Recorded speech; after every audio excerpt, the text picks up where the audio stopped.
लो ना 1000 वोल्ट के झटका। पाला कम हाला ज्यादा होए लगी। ये सब क्या देखना पड़ रहा है। आ तू का मुंह देखत रे, लगाओ तो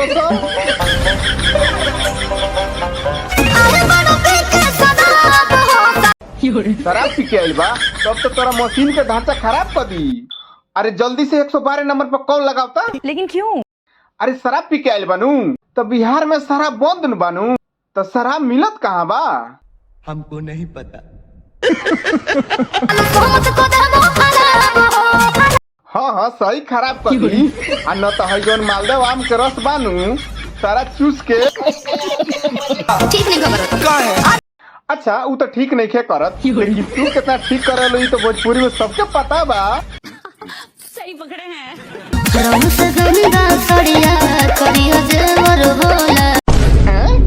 ओह माय गॉड ये क्या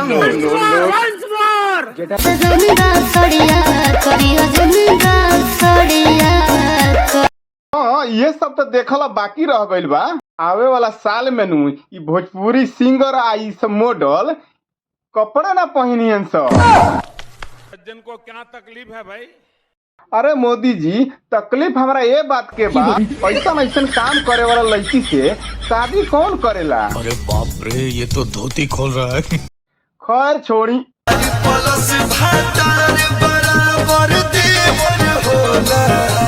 अच्छा कलू भैया एगो बात बताव, इहे बतिया जवन कहता AR प्लस भतार बराबर देवर, ई तारा मेहररुआ पर अप्लाई कइल जा सकेला का? ना पूछत नहीं, हम नाराज ना होइया, काहे कि शिल्पिया के तो देख चुकल बानी। AR प्लस भतार आ देवर तू मिलिए गइल, आ डिम्पल के तो जग जाहिर बा कि नाजायज साली से। बंद करो हाथ जोड़ के मैं क्या कलू भैया अकेले अकेले कभी हमनियों के मौका दो ई फ्लेवरवा चखे के।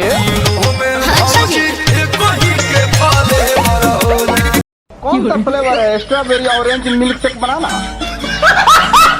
तो रघु लोग जाके फ्लेवर के चखी आ जाए से पहले चैनलवा का सब्सक्राइब कर दे। हम लोग मिलत तानी कोनो और वीडियो में, तब तक बाय बाय, टेक केयर।